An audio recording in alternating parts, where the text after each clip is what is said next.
Muito bem, bom dia. Estamos aqui ao vivo na Rádio Jornal AM, Rádio Maior Audiência, uma cobertura do estado de Sergipe. Hoje, segunda-feira, estamos aqui com Ronaldo Alves Marinho. Vamos falar sobre a falência do sistema prisional e se tem perspectiva para tudo isso que está aí. Não sai daí que o Melhor a Cada Dia volta já já.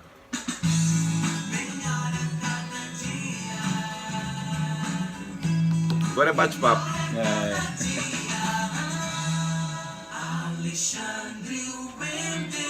Muito bem, ouvintes da Rádio Jornal M540, obrigado aí pela participação, obrigado pela audiência, você que está em casa, no trabalho, no trânsito, você que está aí no Uber, você que está no táxi, você que está em casa nos escutando, obrigado. Ou então, é você que está aí na internet, através da jnil.com.br ou do www.melhorcadadia.com.br.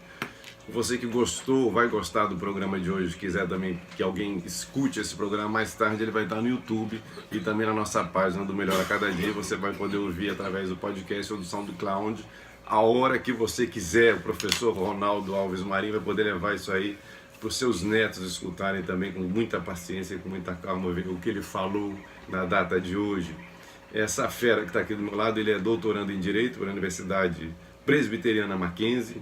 Também é mestre em Direito pela Universidade Católica do Paraná, especialista em Direitos Humanos pela Universidade do Estado da Bahia e em Gestão em Segurança Pública pela Universidade Federal de Sergipe.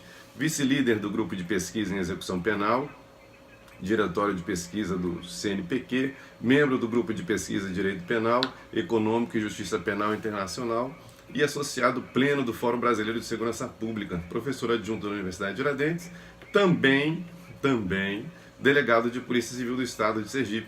Tem experiência na área de Direito, com ênfase em Direito Penal Internacional, Direito Ambiental e Direitos Humanos. Bom dia, doutor Ronaldo, tudo bem? Bom dia, Alexandre Wender, bom dia a todos os ouvintes, aos nossos internautas também. Estou à disposição, Alexandre. Eu tava com medo assim já, quando você viu o currículo desse, falei, um cara mau, né? Deve ser um cara mal encarado, bruto.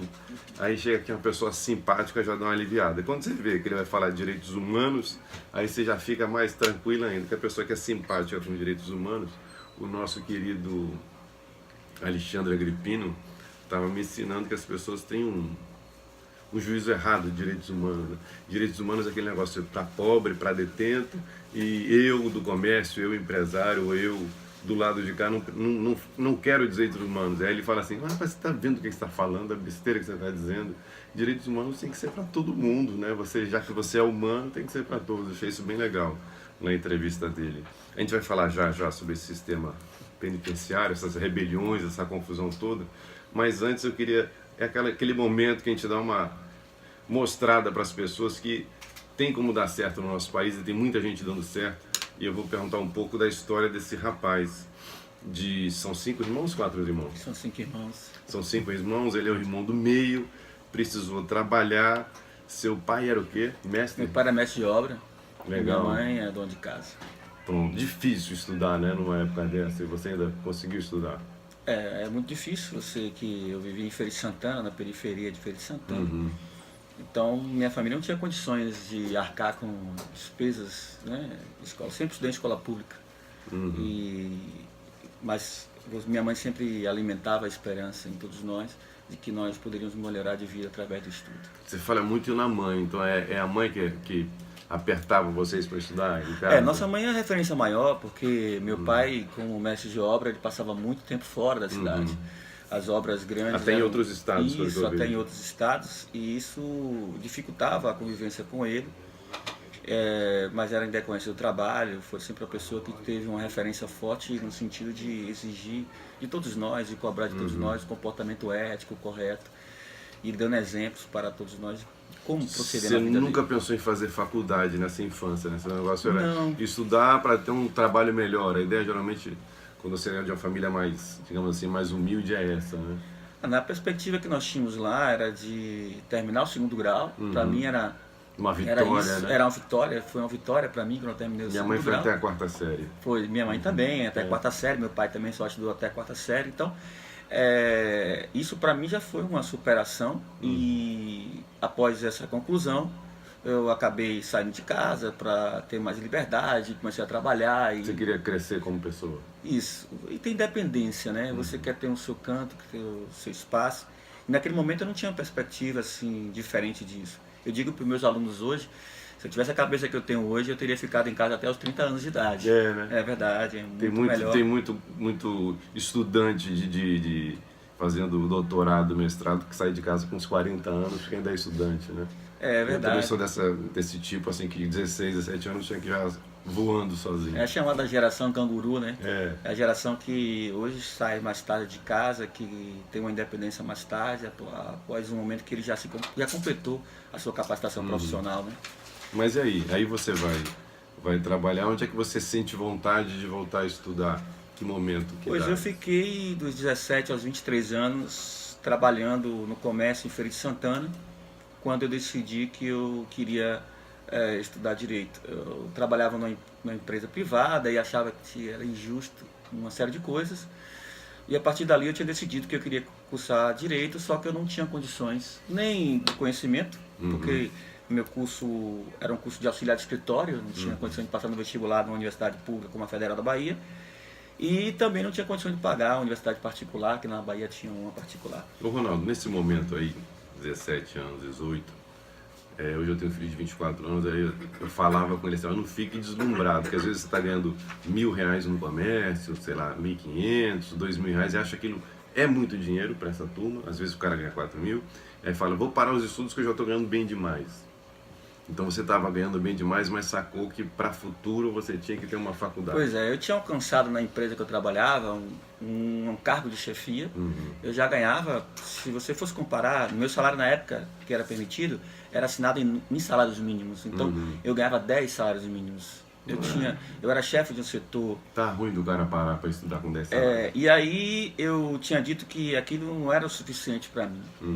E eu queria fazer um concurso público, eu sabia que eu não ia ganhar aquele valor. Eu fiz um concurso público para ganhar 2 salários mínimos. Então eu saí de um mês para o outro ganhando 10 salários mínimos para ganhar 2, dizendo para mim mesmo, isso é passageiro. Eu tenho que manter firme porque eu quero fazer curso de Direito e aí só através. Pronto. Aí entra outro lance que é dessas 100 pessoas que eu entrevistei aqui, que é o diferencial, né? Você sai como policial rodoviário que eu entrevistei aqui também, ele tinha a possibilidade de ganhar na BASF tantos R$ 1.000 e foi para a Polícia Rodoviária Federal ganhando muito menos, né? 4 vezes menos. Mas ele tinha foco, ele sabia que lá na frente isso ia ser vantagem. Então tu larga 10 salários para ficar com 2, tu tem que ter muito foco, viu, cara? É porque tem uma decisão na vida, né? Você tem que ter isso. E a minha perspectiva era também de mudar a realidade da minha família. Então, para mim é como se eu tivesse em minhas mãos a possibilidade de mudar a qualidade de vida da minha mãe, que era muito importante para a gente já nessa época. Qual é o seu primeiro concurso? E aí eu fiz concurso para agente penitenciário. Eu fui agente penitenciário lá em Feira de Santana, na minha terra natal. E depois de 4 anos eu acabei indo morar em Ilhéus. Fiz um outro concurso lá também, para o mesmo cargo na época. Porque em Ilhéus eu tinha descobri na época que tinha uma universidade pública lá também. Hoje você tem informação facilitada através da internet. Você pode buscar tudo que você precisar através da internet. E lá nós não tínhamos nem informação através de jornal, nem nada. Então a dificuldade era muito grande de informação. Depois que eu fui morar em Ilhéus, eu prestei vestibular lá na Universidade Pública e eu me formei com 30 anos de idade. Então, para mim foi fantástico e isso mudou completamente minha vida, minha perspectiva de vida. Aí você se formou em quê? Me formei em Direito, lá na UESC, é a universidade. Outra perguntinha chata, por que Direito? Por que você não foi fazer outra coisa que desse mais dinheiro, por exemplo? Olha, eu tenho uma coisa muito clara para mim, que eu gosto de trabalhar com gente, né? Eu pensei em fazer Direito, primeiro porque eu poderia trabalhar com as pessoas que eu já fazia parte do movimento estudantil, desde o secundário, eu já fazia parte do movimento sindical na Bahia, então eu estava envolvido com essas questões de proteção de direitos, de defesa de direitos civis, direitos humanos. Então, isso para mim foi praticamente uma consequência lógica, a busca do curso de Direito. E também porque, em virtude de não ter uma família na área do direito, eu imaginava de fazer um concurso público, porque naquele momento era a perspectiva que eu tinha pouco conhecimento sobre a área do direito. O negócio era concurso público. De alguma maneira você tem então uma afeição com servir ao público, posso dizer assim. Isso, a ideia para mim era essa, justamente. Não era só você ganhar dinheiro, né? Você podia estar ganhando dinheiro na iniciativa privada como você começou, mas você tinha essa aptidão de lidar com as pessoas. Agente penitenciário, advogado. E aí, vai ser advogado e para por aí? Não. Não, eu estou dedicando sempre, eu estou sempre buscando coisas novas, desde que eu me formei eu não paro. Eu gosto de estudar, eu estudo porque gosto mesmo, tenho um prazer de leitura, de estudar e tento buscar alternativas para melhorar no meu trabalho, no meu cotidiano, mas também para contribuir de alguma forma para melhorar a qualidade de vida de algumas pessoas. Quantos concursos? Segundo concurso já estava em Ilhéus, qual foi o próximo Aí concurso? depois eu fiz concurso para cá, para agente de polícia, fui agente de polícia também na Bahia. Olha. Durante a faculdade eu resolvi ir trabalhar como agente de polícia. Inclusive também eu reduzi o meu salário porque na época o agente penitenciário trabalhava um dia e folgava 2, eu tinha pouco tempo para estudar. E agente de polícia trabalhava um dia e folgava 3, aí eu fui fazer agente de polícia porque eu tinha mais tempo para estudar. Uhum. Mas visando alguma coisa, Visava o futuro, a ideia minha era justamente intensificar os estudos. Eu sempre digo, meus 4 anos Mas de faculdade... pensava em ser delegado? Não pensava em ser delegado. Na época não tinha ideia de ser delegado de polícia. Porque eu também não tinha uma perfeita noção da carreira de delegado de polícia. Eu imaginava, como a gente tem um senso comum, do delegado de polícia, daquele que prende, daquele que tem uma cultura violenta. E depois que você começa a estudar, que você começa a perceber a função do delegado de polícia, a extensão de que ele pode fazer, a forma que ele pode contribuir com a sociedade. E aí veio o concurso público para delegado de polícia aqui e na Bahia. Eu já tinha digamos assim, um namoro com Aracaju, porque quando eu fiz o vestibular, eu passei no vestibular aqui da primeira fase da Federal, mas aí saiu o resultado de Ilhéus, eu fiquei lá morando em Ilhéus porque eu tinha emprego e aqui não tinha emprego, né?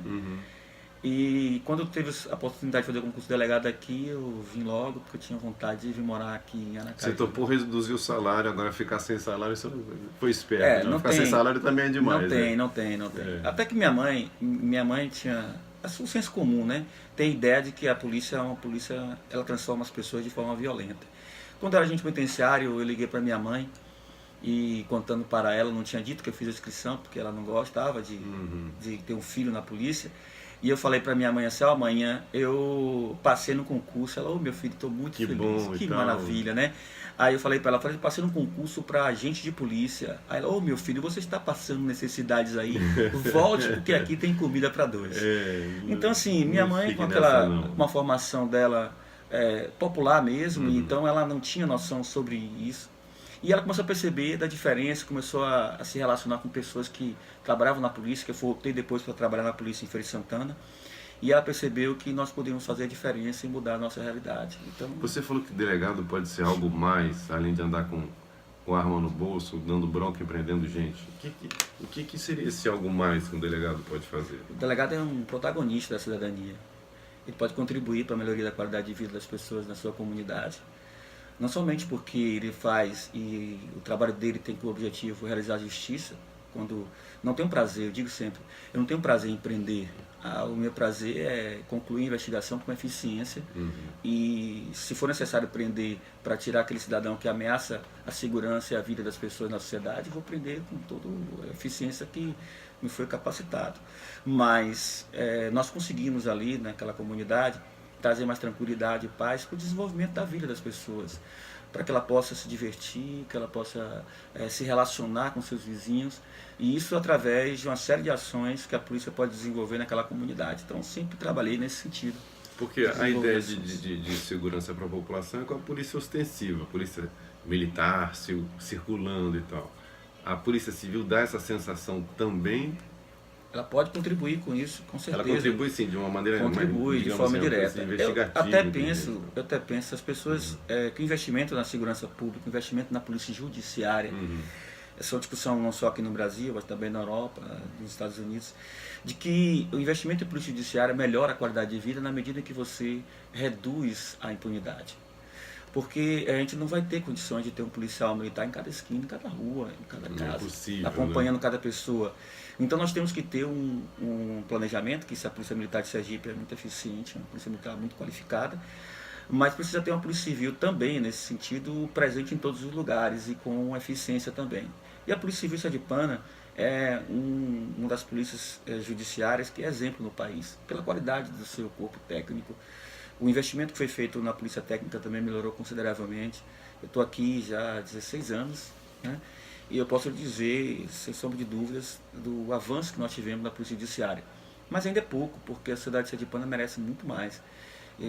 Merece que tenha uma condição mínima de trabalho. Você acha que é questão de dinheiro ou mais gestão desse dinheiro, já que você tem alguma coisa nesse sentido também?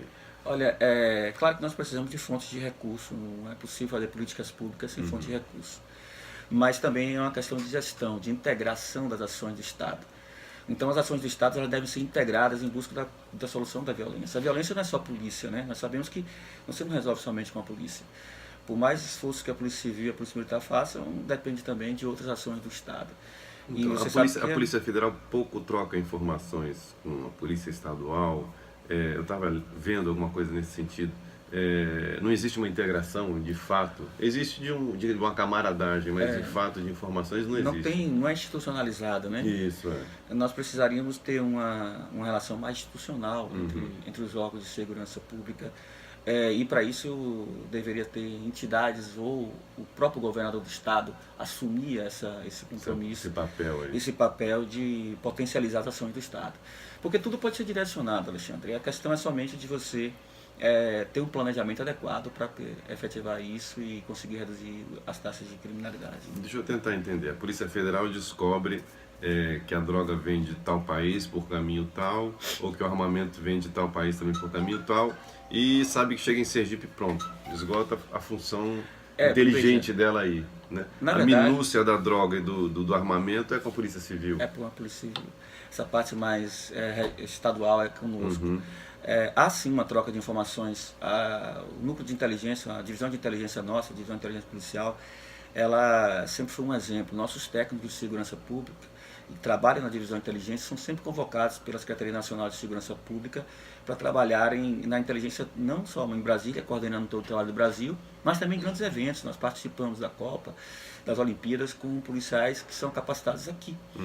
E isso é muito positivo, porque isso traz mais tranquilidade. Ao mesmo tempo, a Polícia Federal tem se aproximado também muito do nosso, através justamente desse trabalho da divisão de inteligência. Claro que são situações pontuais, que não vão demonstrar toda a potencialidade de uma ação de segurança, mas que já é positivo e é uma mudança. Eu acho que essa crise no Rio, sempre tem coisas que vêm para o bem, né? Essa crise no Rio, eu acho que está forçando a barra para que isso aconteça, né? Quando o ministro da Justiça, acho que é da Justiça, não sei, ele diz assim que, olha, desisto porque está falido. A necessidade de repensar isso aí é emergente, né? Eu acho que começa a fazer com que as coisas aconteçam, se haja uma integração mais imediata, porque o Rio de Janeiro está numa situação terrível. Mas vamos trazer para cá rebeliões em todo o país acontecendo. É comum a gente chegar hoje nas rodas de bar na rua e encontrar um com o outro, não tem saída. Jogar uma bomba lá naquele presídio, acabar com tudo, jogar uma bomba na favela e acabar com o pobre, porque assim a gente acaba com o roubo e com a criminalidade. O que você tem para dizer para a gente sobre isso, cara? Olha, Alexandre, de fato um problema é um problema muito grave, um problema complexo. Não vai ter soluções simples, né? Nós sabemos que os problemas complexos exigem soluções complexas. E precisa que tenha a tomada de decisão por parte do governo federal potencializando isso. O ministro Raul Jungmann, ministro da Defesa, e tanto o ministro Torquato Jardim e o ministro da Segurança Institucional também, foram unânimes em dizer que a situação é grave. Acontece que o governo federal não toma a dianteira nesse processo. O governo federal não tem um planejamento da segurança pública no país. Nós, no Fórum Brasileiro de Segurança Pública, discutimos bastante essa situação e temos proposições, não só levantamento de dados e informações sobre as questões relacionadas à segurança pública, mas também propostas para a melhoria da qualidade da segurança pública, e uma delas passa pelo protagonismo do governo federal. O governo federal ele precisa assumir essa função, integrar, não somente jogar na responsabilidade dos estados, que os estados estão em situação deplorável em suas economias em virtude da falta de um trabalho mais adequado por parte de alguns governadores. Mas as rebeliões elas acontecem pela estrutura das unidades prisionais. Nós sabemos que uma sociedade ela deve tratar todos os cidadãos, independente de ter cometido crime, independente do crime ser o mais bárbaro possível, ele tem direito a um processo digno e, acima de tudo, uma condenação cumprindo uma pena num local adequado. E nós hoje não temos isso. Infelizmente no Brasil nós prendemos muito, mas a prisão que nós temos, ela não é suficiente para preparar ninguém para voltar à sociedade. E numa sociedade que a violência impera, ela não traz, diminui a qualidade de vida. Você percebe claramente que as pessoas deixam de sair, as pessoas não querem mais ir para a praça, não ficam mais na porta de casa e não querem ir no comércio. Então isso é ruim para todo mundo, é ruim para a sociedade. Então é necessário que a gente trabalhe no sentido de buscar alternativas a esse problema e passa necessariamente por uma revisão de todo o sistema penitenciário. E então, é um problema de todos, né? Porque assim, enquanto você não tem um filho, um parente na criminalidade, você vai lá e condena e aponta, né? Não, tem que explodir aquele negócio lá. Mas não tem um cara que não tem um filho que na hora que descubra que ele é marginal, que queira que ele vá para um presídio desse.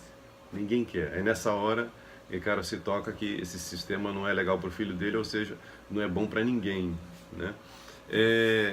Tinha umas pessoas, tinha umas teorias também que nessas rebeliões, esses presídios, era legal deixar entrar maconha, por exemplo, porque relaxava o ambiente lá dentro e diminuía esses conflitos e tal. Olha, Alexandre, veja, claro que o Estado ele deve ter o controle sobre toda a situação, não tenho dúvida nenhuma disso. Toda vez que você tem uma unidade de internação em que o controle não é do Estado, o controle é do próprio interno, Eles aqui, essa unidade de internação ela não cumpre a função que ela se dispôs. E se você identifica que é necessário você fazer concessões ilegais para manter um equilíbrio de forças dentro da unidade de internação, mostra que o Estado perdeu, o Estado perdeu completamente o seu poder de controle. O Estado tem que retomar isso. Ele tem que retomar isso não somente nas unidades prisionais, mas também nas comunidades. O Estado deve estar presente nas comunidades e cumprir a sua função, o seu papel, para que isso possa ter eficiência na prestação de serviço público.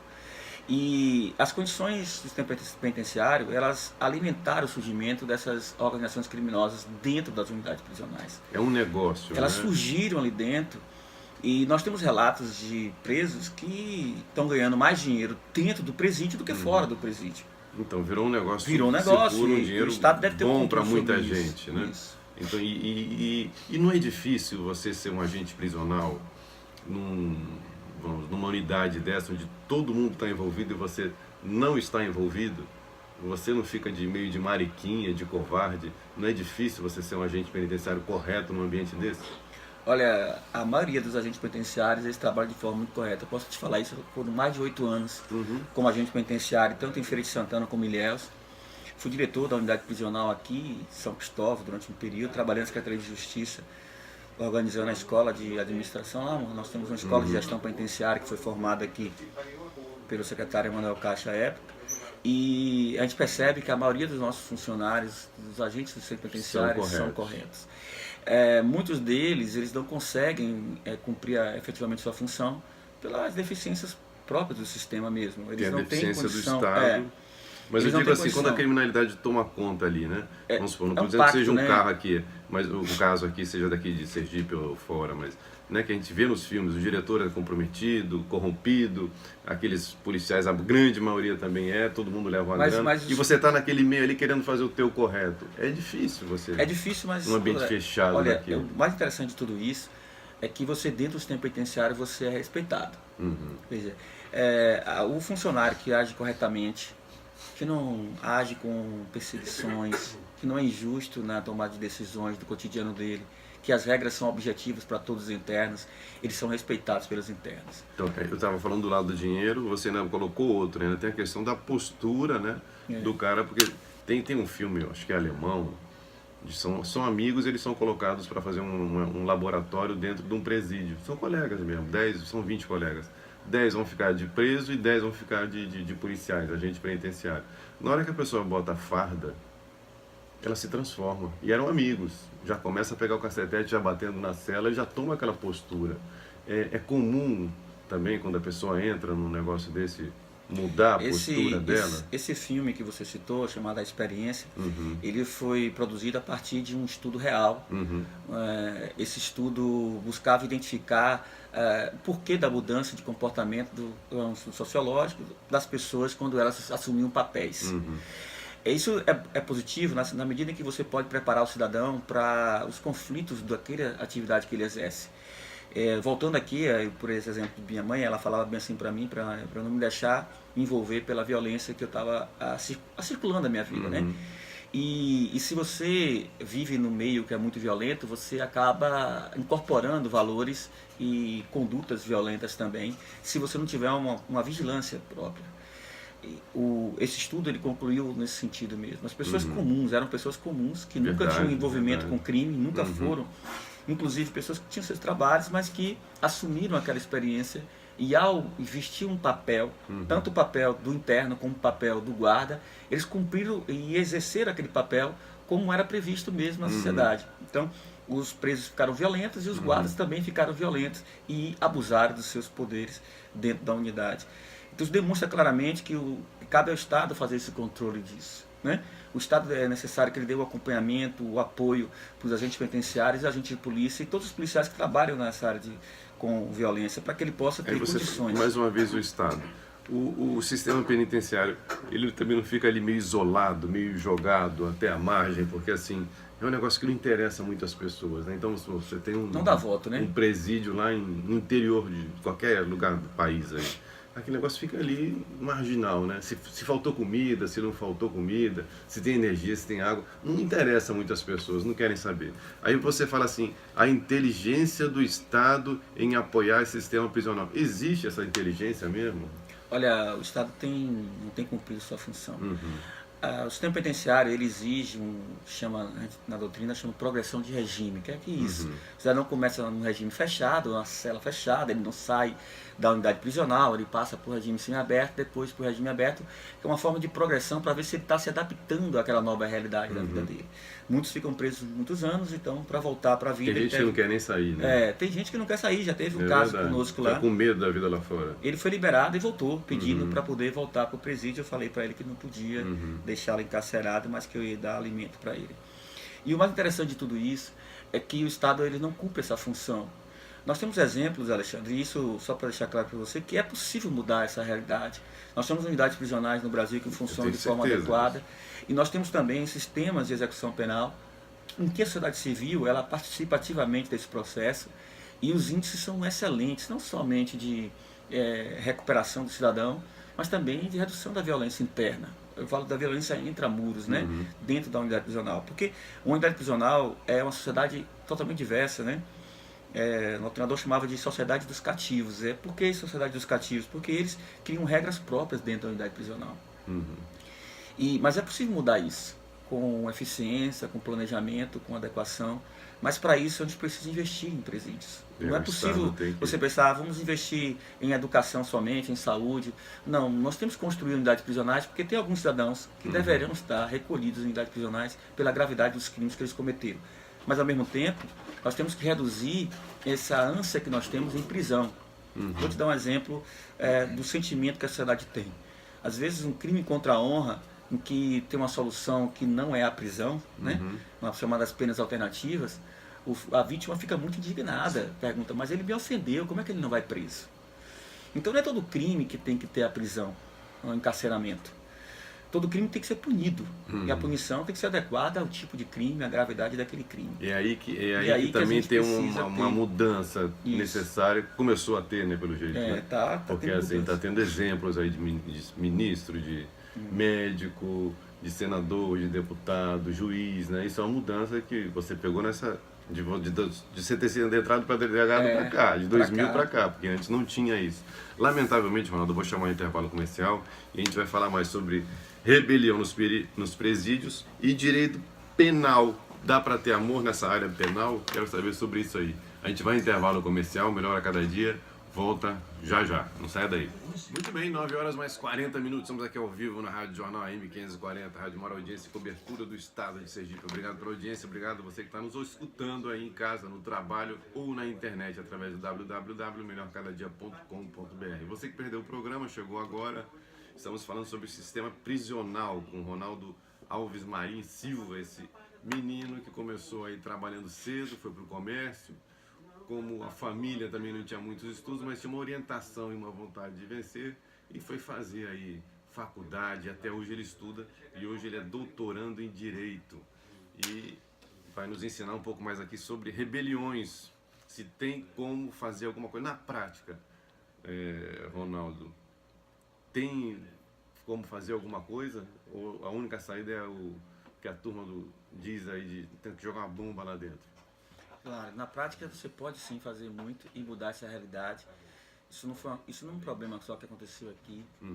Nós tínhamos exemplos dessa violência e do controle por parte de organizações criminosas em presídios na França, em presídios na Inglaterra, mas isso foi resolvido no século XIX, no século XX. Estamos um pouco atrasados. Nos Estados Unidos também, nós tínhamos uma violência muito forte em Nova York, em algumas cidades, Chicago, e isso também foi resolvido no século XIX, século XX, início do século XX. Houve uma grande transformação, uma mudança. E nós podemos fazer essa mudança também. É possível você mudar a realidade com planejamento, com investimento nesse setor. E é necessário que a gente chame a atenção da sociedade civil, ela deve participar. A responsabilidade é de todos nós.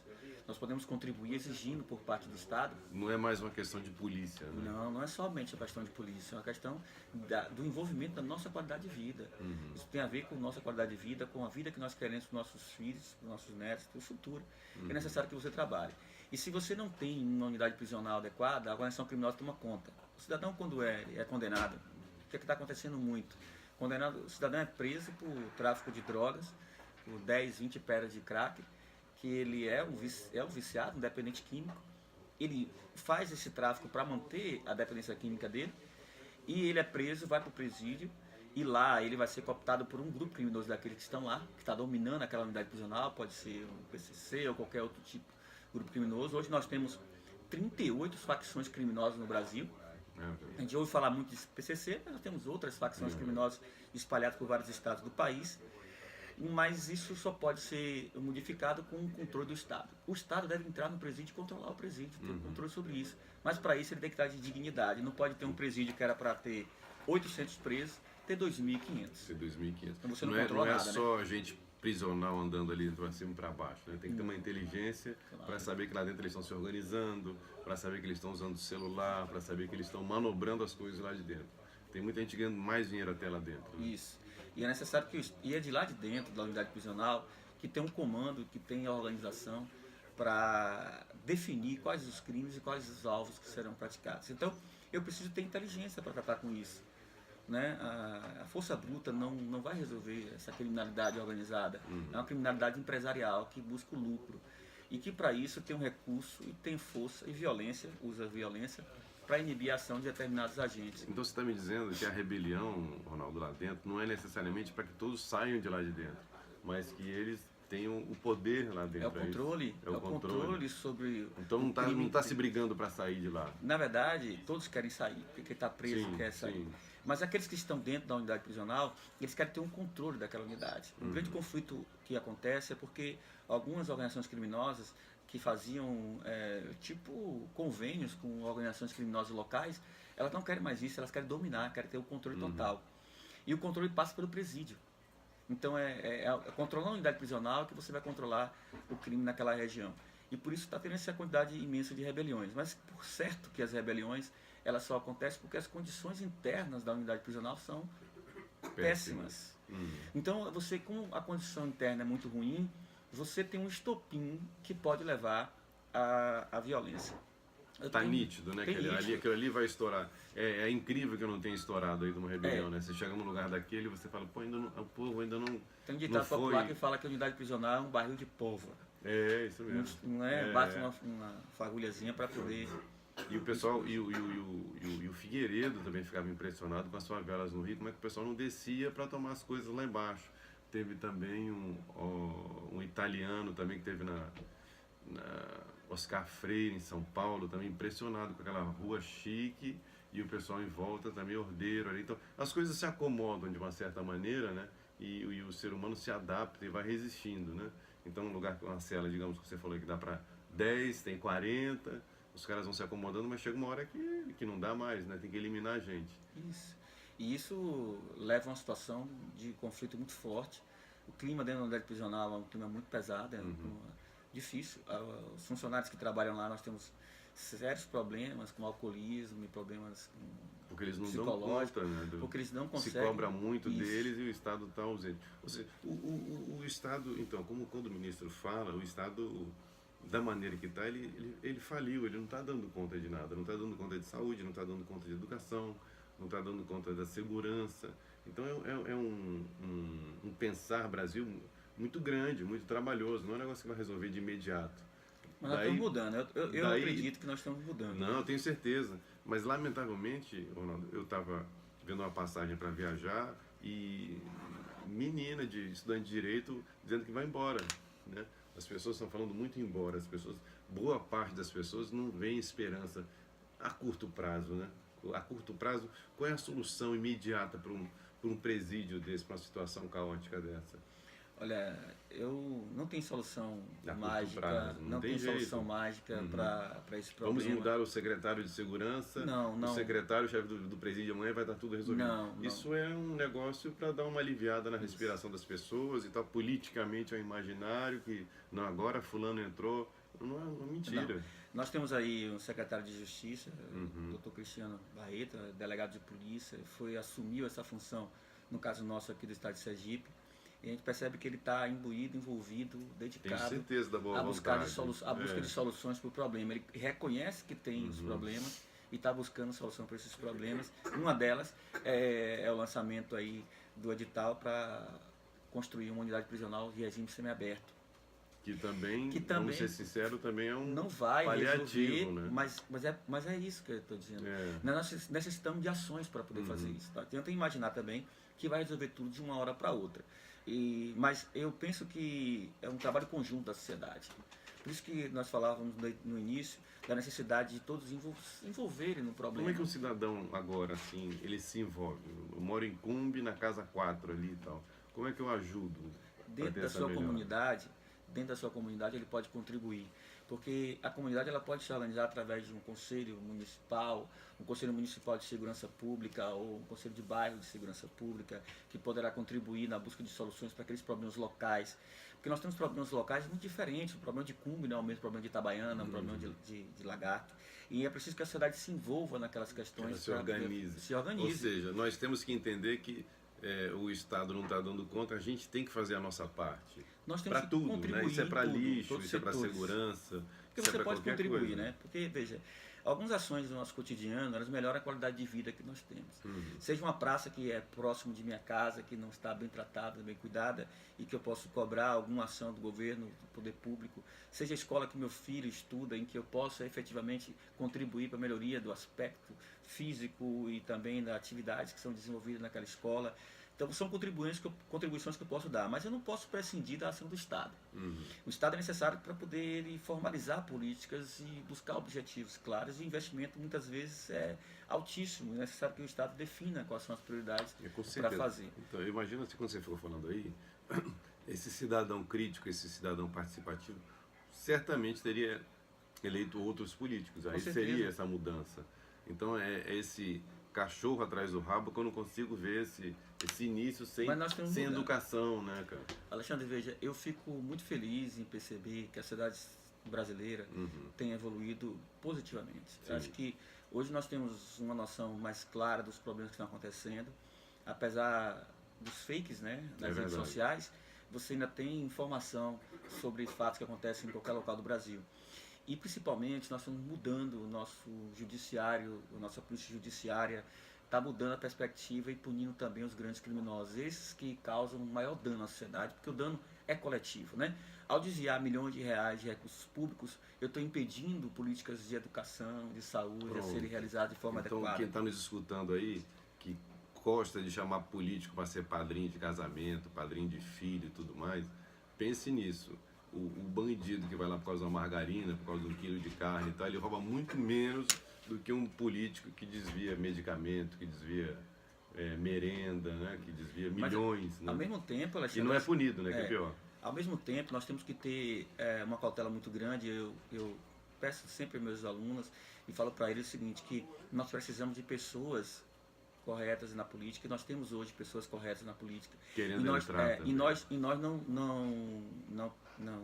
não podemos desistir da democracia. A democracia ainda é o melhor regime para a gente. E nós precisamos de políticos, precisamos de pessoas que vão orientar as políticas públicas. E para isso, a gente precisa se envolver mais. Nós temos muita gente honesta. O que nós precisamos fazer é punir os desonestos. E não aceitar desonestos sendo reeleitos constantemente, né? Então, se você não quer no prédio que você mora, você não quer que o síndico nomeie a sogra para trabalhar na portaria sem ir trabalhar, né? Você, no prédio você vê isso, tem isso muito claro. Você tem que ter também no seu bairro, na sua cidade, né? Que você não deve botar qualquer um.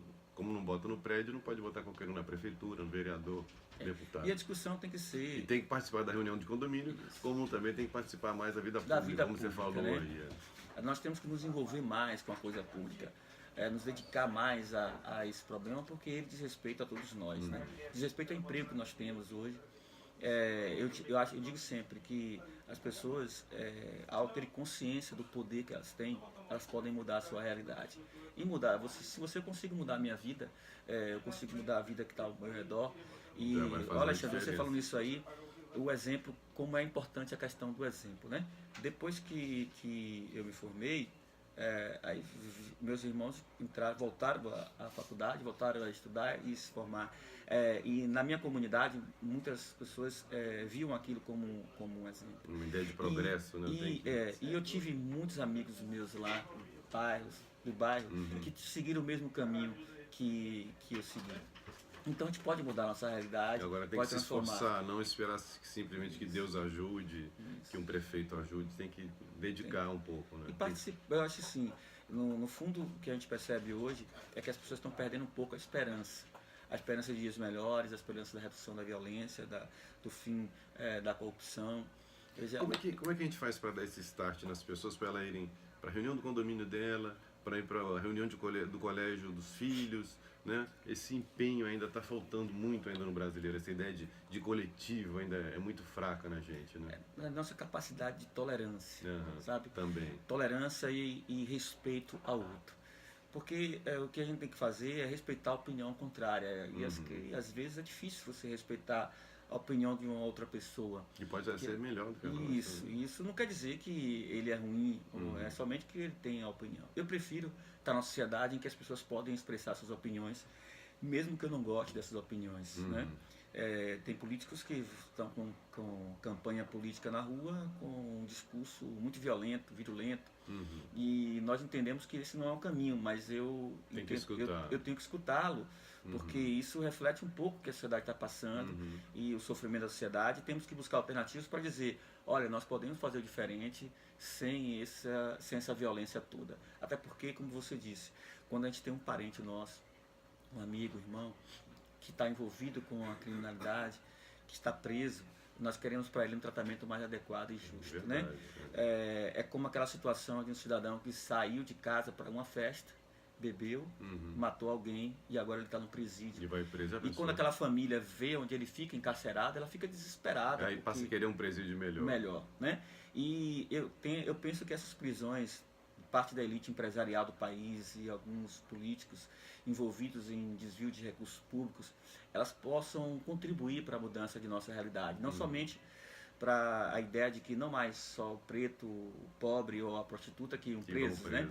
Mas também vão presos pessoas que desviam recursos. Maluf tá lá. Então isso, veja, o Maluf é preso no Brasil. Então isso muda a nossa perspectiva e a confiança de que o Brasil está num caminho de mudança, de transformação. E essa esperança que nós temos dessas mudanças, ela diz respeito à própria formação do cidadão. Nós tivemos políticas públicas recentes que foram muito positivas, como a política do ProUni, a política do FIES, a política do Bolsa Família, que são políticas que contribuíram, mas que precisam de um plus, de um pouco mais para que a gente possa mudar. Eu preciso de mais uma aula sua aqui. Direito penal tem amor. Me mostre como é que tem amor. Porque a ideia de penal, você já fica logo com medo. Tem gente que não vai fazer, não, essa área penal, não quero nem me meter com isso. Então. Pois é.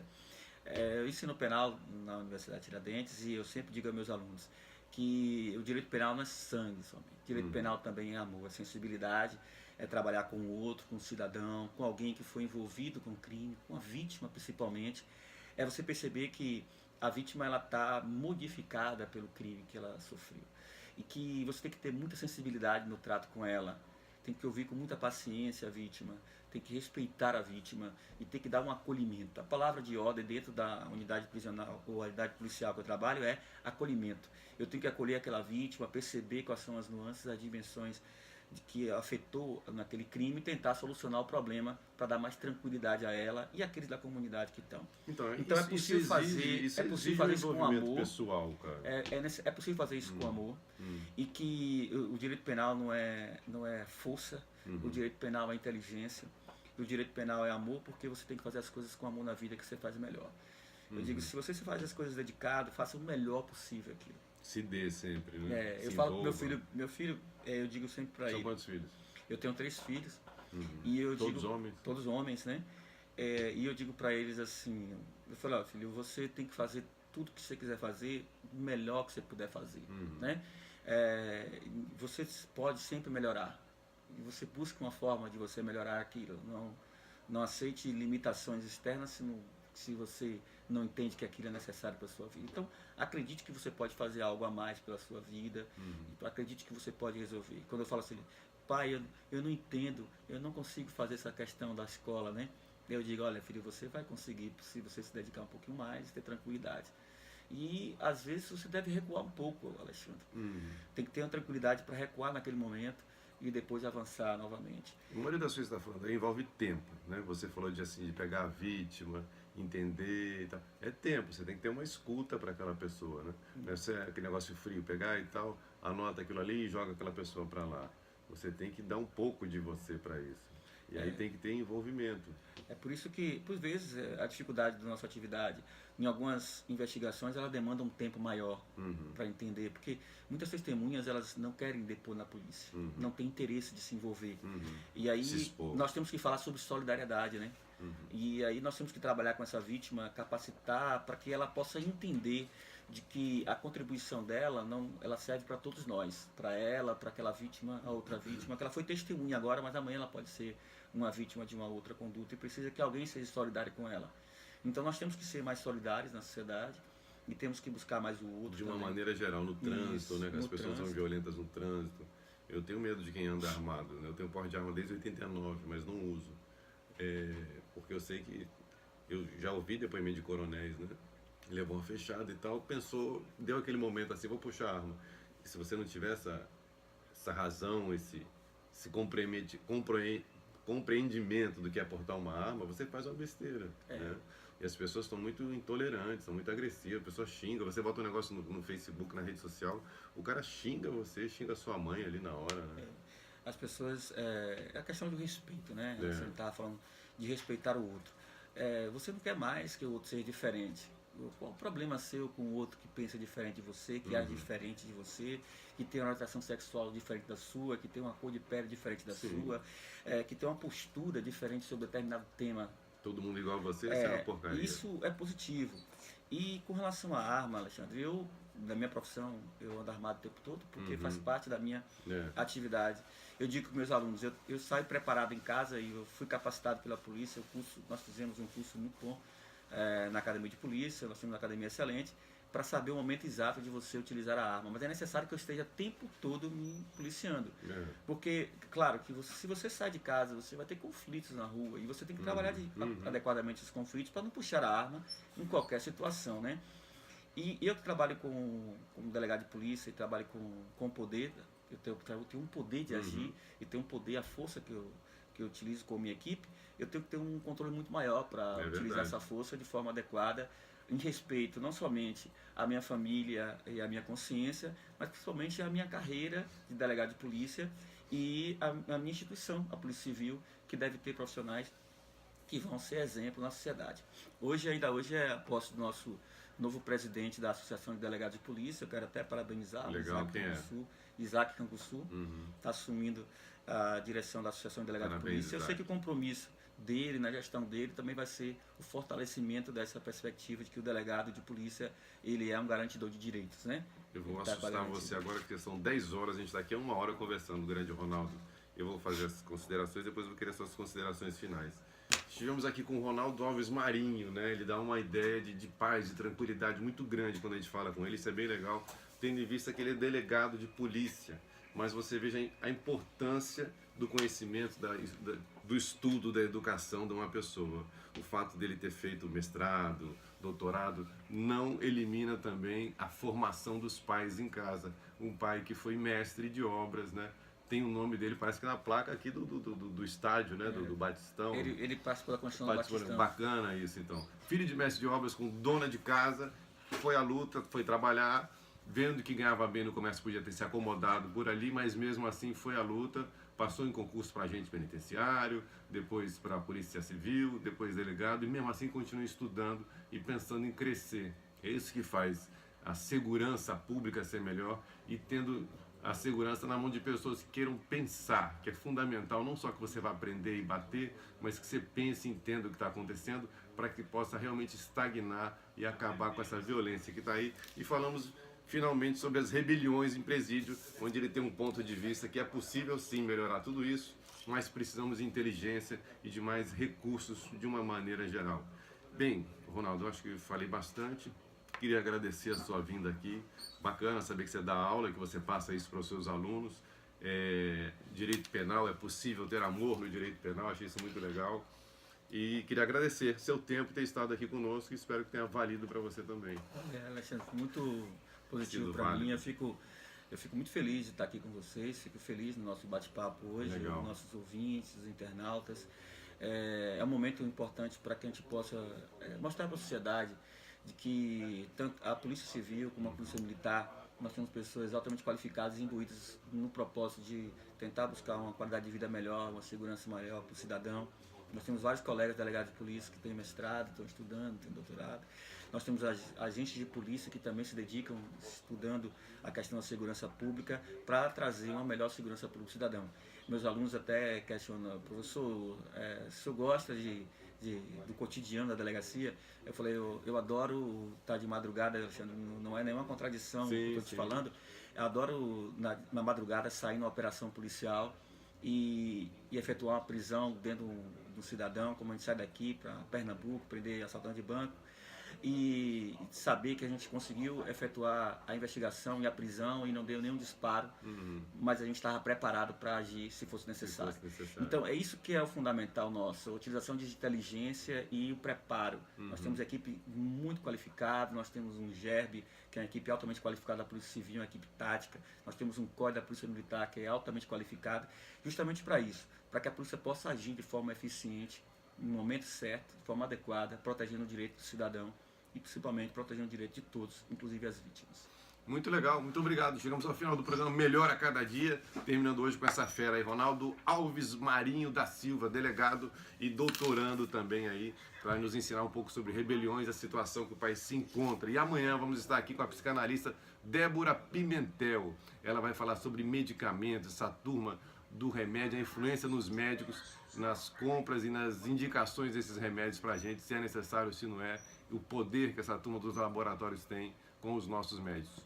Amanhã, 9 horas, estaremos de volta. Muito obrigado e até amanhã. Um abraço.